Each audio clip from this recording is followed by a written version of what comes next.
Hi friend, welcome back to another Japan vlog. In this video, we continue our journey with my dad to discover more about traditional Japanese crafts. We started this trip in Fukui, where we learned about the area's dedication to mastering historical techniques and its focus on design. My Fukui video is available now on my channel and will be linked at the end of this video if you want to learn more. I'm visiting Kyoto this time to spend a few days learning more about its traditional craft history and what makes its crafts different from those of other areas. Then we'll head to Uji for a day to visit a famous temple, shop, drink matcha, and more.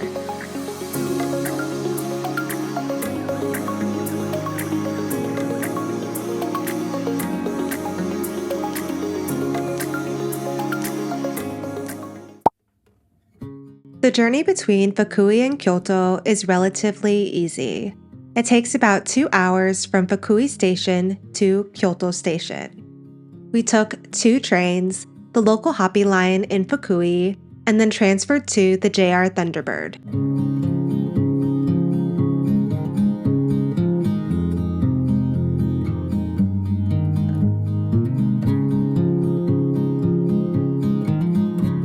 After checking into our hotel, we ate lunch and headed to our first Kyoto destination. This is the first time I've ever signed up for a crafting workshop in Japan. But what better way to understand more about Japanese crafts than to participate in the creation process? Currently walking from the bus 6 minutes to the gallery where our class is.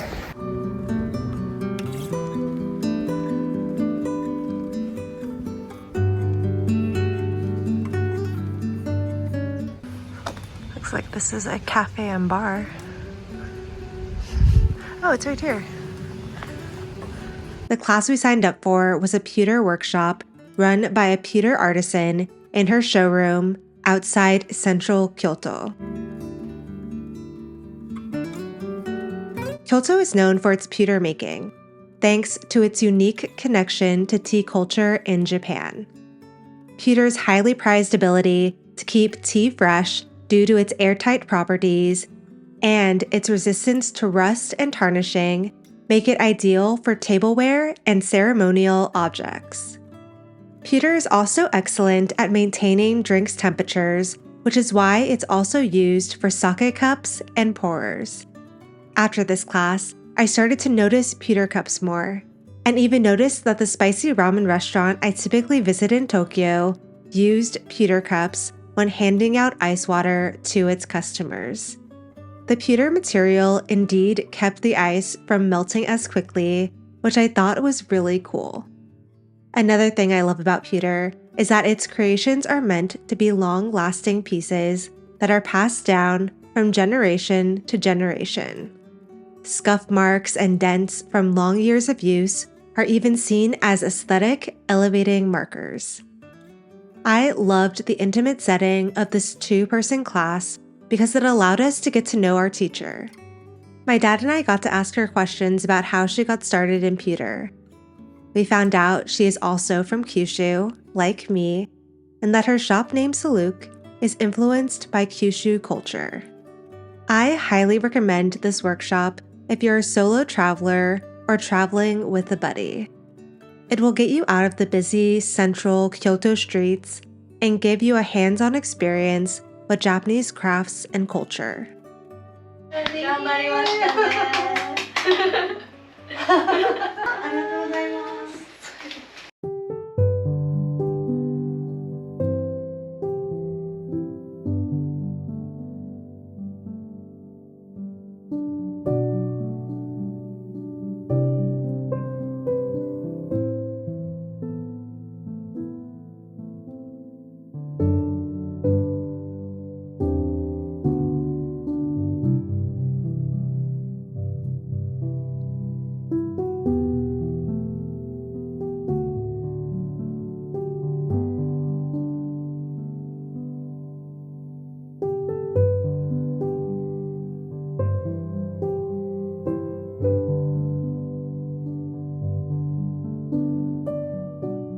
Hey guys, so as you guys saw, we are in Kyoto and it is the next day.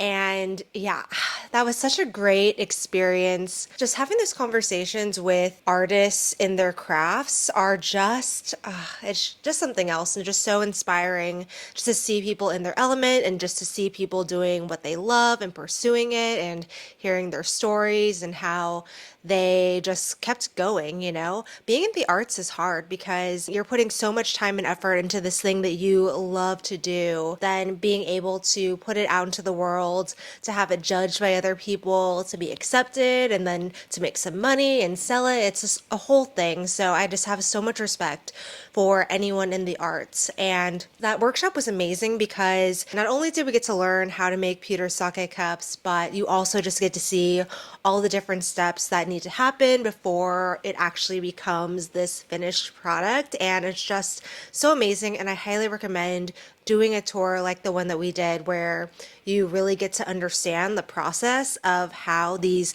traditional crafts and arts are done. Because when you know all the steps and you hear the stories of like where these materials came from and how much time it takes, and you see like how much attention to detail and just how, I don't know, I felt like when I was making the pewter cup and even when I was doing the washi paper like I did in my Fukui vlog, which if you haven't seen that, definitely check that out. We did a whole tour about the Fukui crafts. Just go check out that video if you're interested in Japanese crafts. It just is so interesting. And after learning how much really goes into making the cups, man, you just really, I think with any art or craft in general, it's like once you know all the steps it takes to make something, you just really appreciate it more. And I feel like too in Japan, you're gonna hear that, oh, this area is known for this, and then this area is known for this, and they all kind of sound similar. But when you actually go and take the tours or you meet these artisans or these craftspeople, it's like you really hear how their story and how that region is just a little bit different than maybe a story in a different prefecture or a different area in Japan. So basically, we're in Kyoto because my dad is again researching and just trying to learn as much as he can about the traditional crafts and arts in the different areas of Japan. And so we are in Kyoto. We did Pewter last night, and then today we are going to two traditional crafts museums in Kyoto. So this Kyoto video is definitely going to be a little bit different than my past Kyoto videos, which are kind of showing you, you know, the best things to do when you're visiting Kyoto for the first time or the second time. I feel like this is really going to be taking more of a deeper dive into the crafts. And I feel like even if maybe you're not so interested in doing a deep dive into that, this video could still be interesting for you as you're thinking about like, oh, you know, what is the souvenir that I could get that really represents Kyoto culture. We're gonna head over to a couple of crafts museums, and I am praying the rain is stopped and that it is not super cold. It's mid-November right now as I'm filming this, so the weather finally is cooling down. So I'm happy the weather's cooling down. However, I would prefer it not be raining. So yeah, let's head on out and start our second day in Kyoto.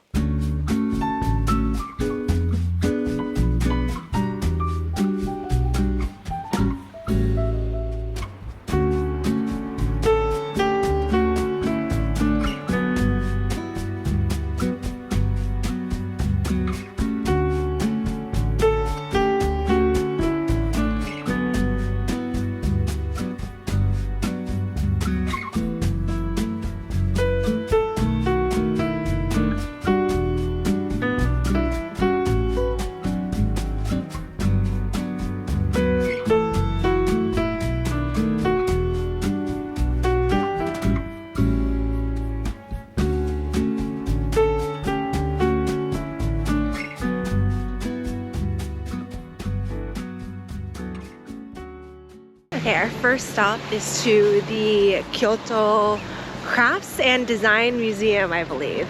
And it's surrounded by this beautiful moat that's called the Lake Biwa Canal.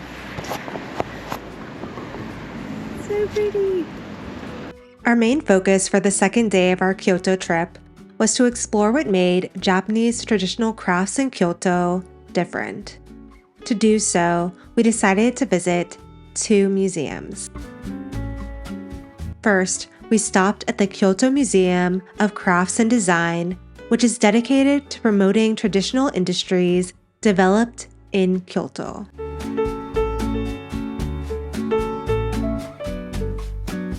The museum showcases almost all Kyoto crafts under the same roof and has overviews of the techniques for each.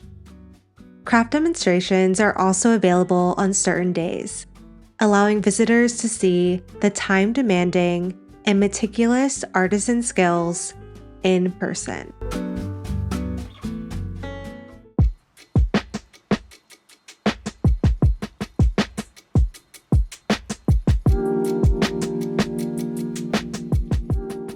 The museum is on the smaller side, but I think it's well worth a visit if you're interested in Japanese history or crafts in general.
After the museum, we walked across the street to the Kyoto Modern Terrace, where we had lunch and beers brewed in Kyoto.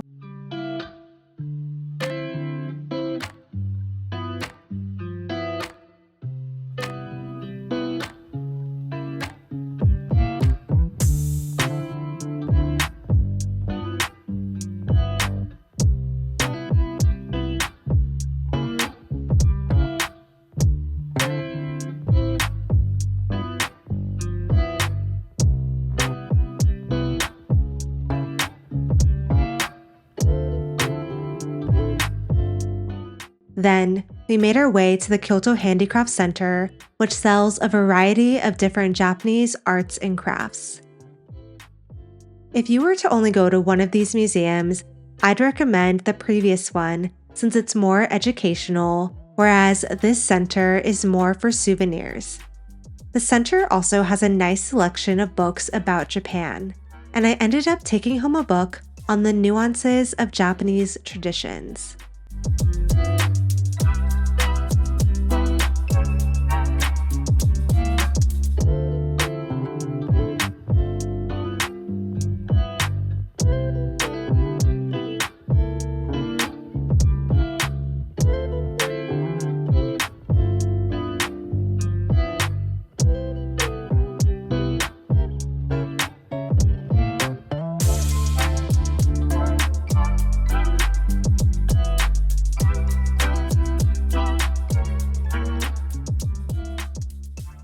From the Handicraft Center, we walked over to the Okazaki Shrine, a shrine known for its abundance of rabbit statues and figurines.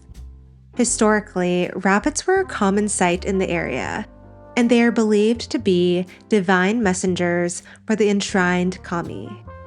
Each of the different rabbit statues around the shrine has its own significance, which you can read more about on the shrine's website before visiting. The Okazaki Shrine, established in 794, was one of 4 shrines built to protect the newly established capital. Its objective was to protect the eastern direction of the imperial palace. Today, the shrine is a destination to receive blessings for good luck and success in fertility, marriage, or safe birth. I didn't film much the rest of the day since we mostly spent time casually perusing the shopping area and department stores near Nishiki Market.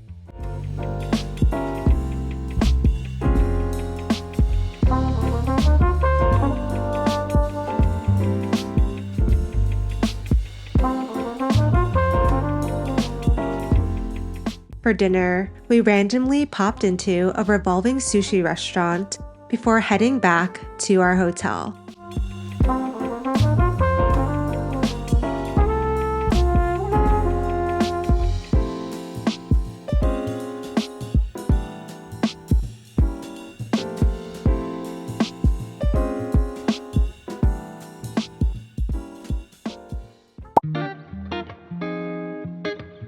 The next morning, we started the day at a low-key place that served strong siphon coffee. Then, we headed out to Uji for the day. Uji is located south of Kyoto and is famous for its high-quality matcha. Getting to Uji is an easy 30-minute train ride from Kyoto Station to Uji Station on the Nara line. I would love to do a matcha tour one day in Uji. However, on this day, we kept to the main areas near the station. First on our list was the Shoen Kumihimo store, which showcased various Kumihimo products in its showroom. Kumihimo is a traditional Japanese braiding technique and is another craft with deep connections in Kyoto. Kyo Kumihimo was used in samurai armor to secure weapons, armor, and helmets. It was also used for religious ceremonial purposes and for kimono decorations and sashes. I bought Kumihimo friendship bracelets as meaningful souvenirs for my friends in California as a way to share a piece of Kyoto with them.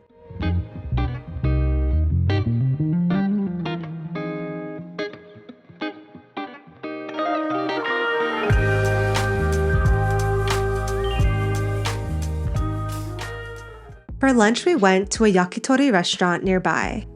The place seemed popular, so I recommend getting to the restaurant a little before it opens to get in line, or make a reservation ahead of time. I loved my daikon chicken meatball set and the cozy restaurant ambiance.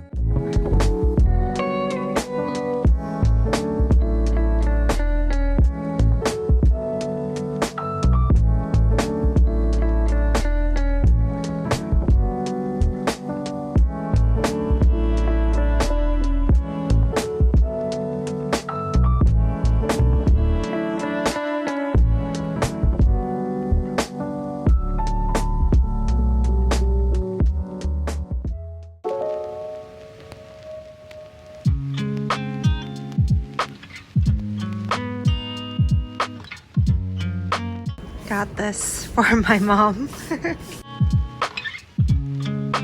This was my first time ever venturing out to Uji, and I'm so glad we took the time to come out here. The area itself felt a lot more low-key than the central Kyoto areas, where it feels like there are wall-to-wall crowds everywhere. As we made our way to our next destination, I enjoyed strolling the quieter streets and popping into random hole-in-the-wall shops.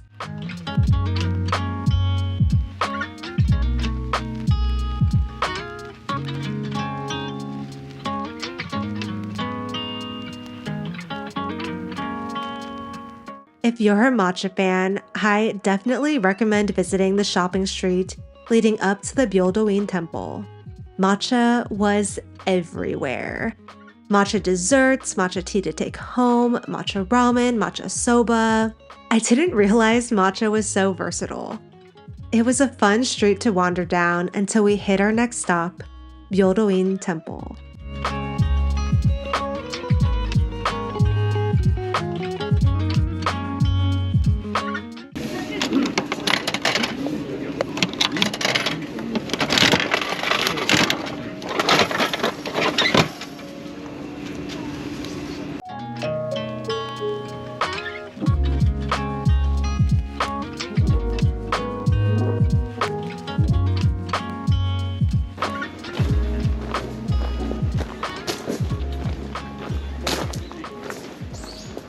The Phoenix Hall at Byodo-in Temple was a sight to see. It was built in 1053 during the late Heian period and houses the Amida Buddha inside. It's regarded as an important cultural asset of Japan because it is one of the only original buildings from the Fujiwara Regent period. The building may look familiar if you've visited or lived in Hawaii, as a scaled-down version is located on Oahu. Other than the Phoenix Hall, my favorite part about Byodo-in was the underground museum, which holds the temple's most valuable artifacts and other Japanese national treasures. The museum was so interesting. However, no photos or videos are allowed inside the museum. Thankfully, the exhibits were in multiple languages, so you could read all about Byodo-in Temple's past and present. Overall, I'd give yourself about an hour to explore the temple grounds at Byodo-in.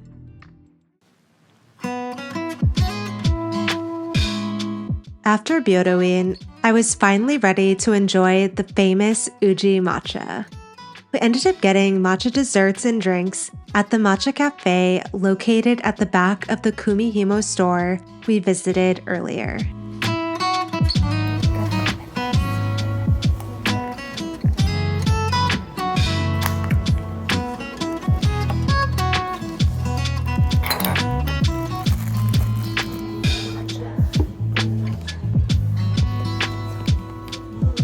I also got another camera one from Kyoto station, so whoa, this is huge.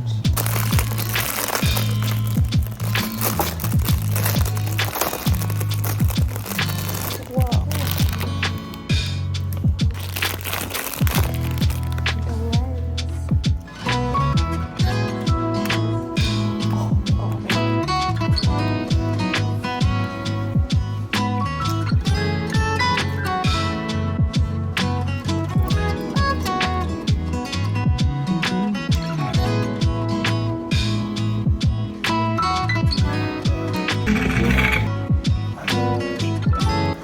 The lens. This is so cool.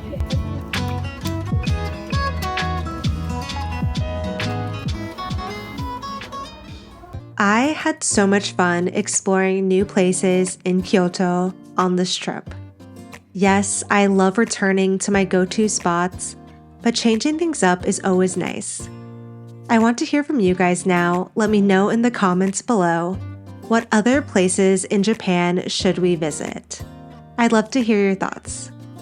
The next round of videos you'll see will be vlogs from when my family visited us in Tokyo, more things to do in the Kansai region, and another craft tour, but this time in Wakayama. I hope you enjoyed this video and discovered new places to visit in Japan. Until next time.